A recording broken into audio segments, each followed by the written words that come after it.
من بين الأجنحة المشاركة في إكسبو 2025 تحت شعار تمكين الحياة، راح ناخذكم اليوم في جولة داخل جناح دولة قطر. بسم الله الرحمن الرحيم. السلام عليكم ورحمة الله وبركاته. حياكم الله جميع في جناح دولة قطر المشارك في معرض إكسبو 2025 أوساكا. في هذه النسخة قطر تحتفل بتسليط الضوء على قصة من قصصها لاستعراضها للثقافة اليابانية وكذلك تقريب وجهات النظر، وهي فرصة أمانة أن احنا نستعرض التقارب ما بين البلادين، ما بين قطر وكذلك اليابان. الإكسبو هو فرصة كذلك مناسبة لجميع الدول المشاركة، سواء كانت العربية الخليجية أو غيرها من الدول الأوروبية، أنها تستعرض ثقافتها وأن الناس يطلعون عليها. في هذه النسخة احنا اليوم نتكلم على استعراض قصة قطر من ناحية التقارب ما بين قطر واليابان من جانب الماء أو كذلك من جانب البحر. فعلى سبيل المثال قطر هي شبه جزيرة واليابان هي جزيرة، فالماء هو أحد العوامل المشتركة وكذلك أحد القصص اللي راح نمر عليها خلال المعرض. التصميم الخارجي هو من تصميم المصمم المعماري كينغو كوما، واللي اشتهر أو مشهور في اليابان بتصاميمه الفريدة. التصميم هو عبارة عن تقارب ما بين ثقافة قطر في حرفة صناعة السفن التقليدية، وكذلك من الجانب الياباني هو في استخدام اليابانيين للخشب في بيوتهم، منازلهم وحياتهم بشكل عام. الممرات المائية حوالين الجناح هي تمثل البحر، بحر الخليج العربي، وكذلك الشراع اللي هو وراي يمثل شراع السفينة لسفينة قطر وهي تبحر في تحقيق رؤيتها القادمة. هذا ممكن بشكل مختصر التصميم الخارجي. حياكم ان ممكن نشوف كذلك تفاصيل أكثر خلال جولة.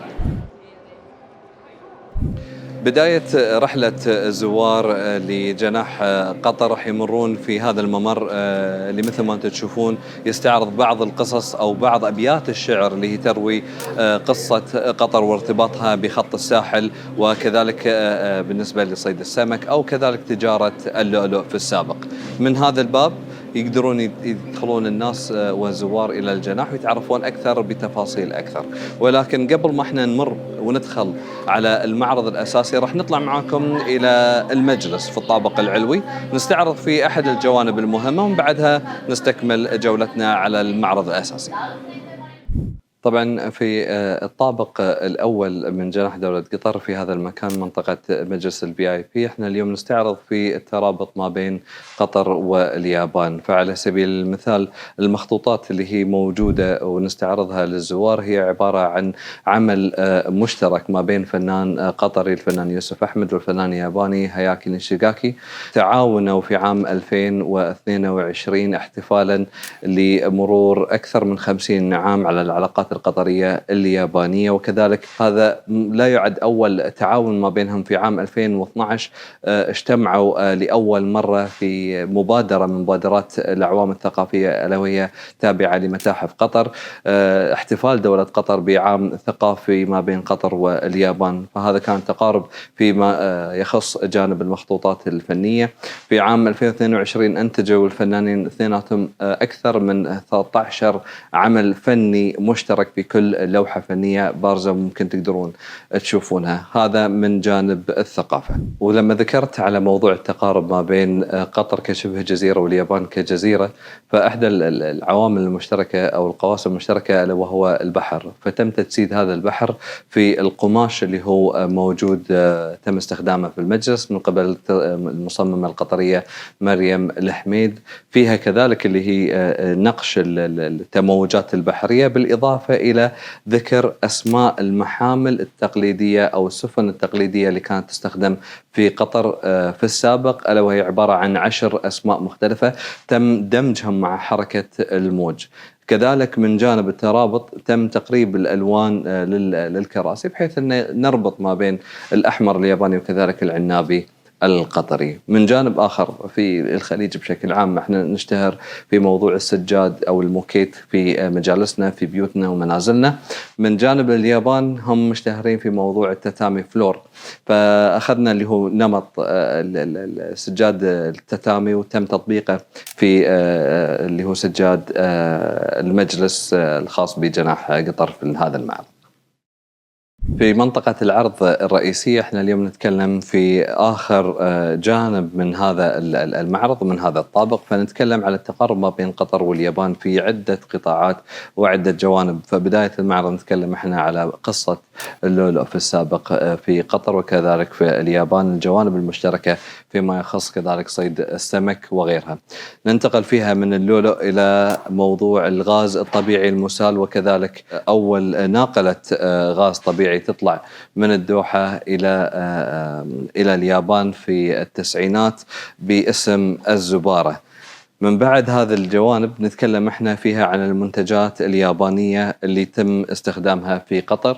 فعلى سبيل المثال ممكن نسبة كبيرة من الأشخاص لا يعرفون أن ثيابنا كخليجيين أو بالتحديد يعني بالأخص كقطريين نستخدم قماش اللي هي شركة تيوبو، كذلك شركة شيكيبو، هم من أبرز الشركات اليابانية اللي تنتج هذه الأقمشة ومعروفة وتشتهر في دول الخليج.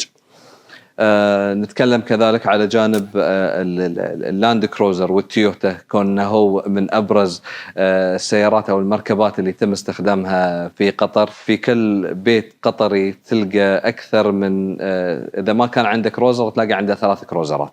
نتكلم عن الإف جي 40 موديل 60 اللي تم استيراده إلى قطر كأول لاند كروزر، وكذلك أول معرض لتويوتا تم فتحه في قطر. ننتقل فيها إلى جانب الرياضة وكذلك جانب الفن. ففي لحظات جدا مميزة صارت على مر السنين ما بيننا وما بين اليابانيين، وأقربها خلنا نقول كأس العالم 2022 عند مغادرة المنتخب الياباني بطولة كأس العالم. تركوا أوراق الأوريغامي بيبر ورسالة شكر للمنظمين يشكرونهم على حسن الاستضافة. جانب آخر وقصة رآها الكل ألا وهي تنظيف المشجعين للملاعب عند انتهاء هذه المباريات. كذلك نشوف اللي هي الميدالية الذهبية للبطل معتز برشم لما حققها في أولمبياد طوكيو 2020 في القفز العالي، وكذلك هي قصة الأولمبياد خلنا نقول لما تشارك هذا الفوز مع اللاعب الإيطالي لما حققوا اثنيناتهم نفس الرقم. نتكلم فيها من جانب آخر على الفنان الياباني تاكاشي موراكامي اللي هو مشهور في اليابان بأعماله المميزة. احتفل بهذا الفوز بتصميم خلفية تحمل نمط معين. ننتقل من جانب الفن والرياضة إلى جانب العلاقات الدبلوماسية ما بين قطر واليابان على مر العقود. فكانت في زيارات رسمية للحكومة في قطر إلى اليابان وكذلك العكس. نتكلم أيضا نستعرض إحدى الطوابع المميزة اللي تم إصدارها في عام 1970 في قطر احتفالا بمعرض إكسبو أوساكا اللي تم تنظيمه في عام 1970، وكذلك نسخة أخرى من طابع كذلك ذو نسخة محدودة عن العلاقات القطرية واليابانية باحتفال مرور 50 عام. لما نتكلم على الصداقة ما بين البلادين فإحنا نتكلم كذلك عن دعم قطر لليابان في عام 2011 لما حصل لهم الزلزال الكبير. فقطر كانت حريصة أنها تكون مساهمة ولو بجزء بسيط في إعادة إعمار هذه المنطقة. فبنت إحدى المدارس اللي تؤهل طلاب وأطفال المنطقة باستكمال دراستهم رغم الكارثة اللي صارت، بالإضافة إلى تمركز هذه المدينة على اعتمادهم الكبير على صيد السمك. كذلك تم بناء مبنى متعدد الاستخدامات للصيادين. ننتقل إلى جانب أخير ونهائي في هذا المعرض اللي هو نتكلم على العمارة أو التصاميم اليابانية الممزوجة بالخليط الخليجي أو الطابع القطري. من جانب العالمية وكذلك الترابط ما بين قطر واليابان، فالعلاقة ما كانت حكر على البلادين فقط، ولكن هو نفس المصمم كينغو كوما اللي صمم هذا المبنى كذلك صمم مدرسة بلو أند ريد التابعة لباريس سان جيرمان في باريس. ننتقل إلى موضوع وزارة المالية في قطر، له مبنى يعتبر جدا مميز من تصميم المصمم المعماري كنزو تانغي. إلى الآن قائم في منطقة كورنيش الدوحة، كذلك وكان له دور كبير في تصميم الشارع الرئيسي لقطر اللي هو كورنيش الدوحة. كنزو تانجي ما اكتفى بهذه الأعمال، ولكن هو خرج العديد من الطلاب من مدرسته في العمارة. كذلك أحد طلابه المميزين أراتا إيسوزوكي صمم مكتبة قطر الوطنية. تم الاعتماد وتم البدء في المشروع، ولكن تم استيقاف هذا المشروع لأحد الأسباب.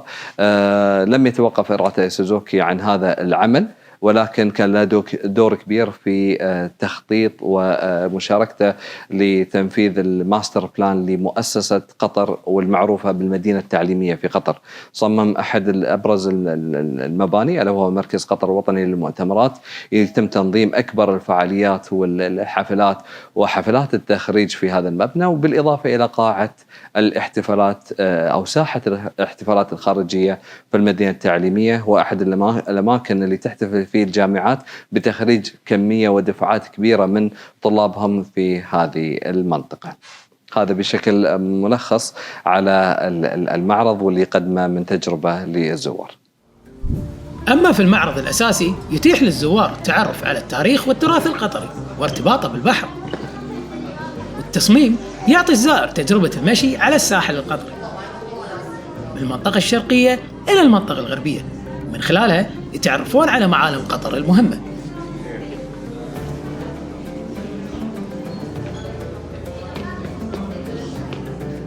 هذه نهاية جولتنا في الجناح. نتمنى تكون الفيديو نال إعجابكم. نقدر دعمكم لنا من خلال الضغط على زر الإعجاب والاشتراك في القناة.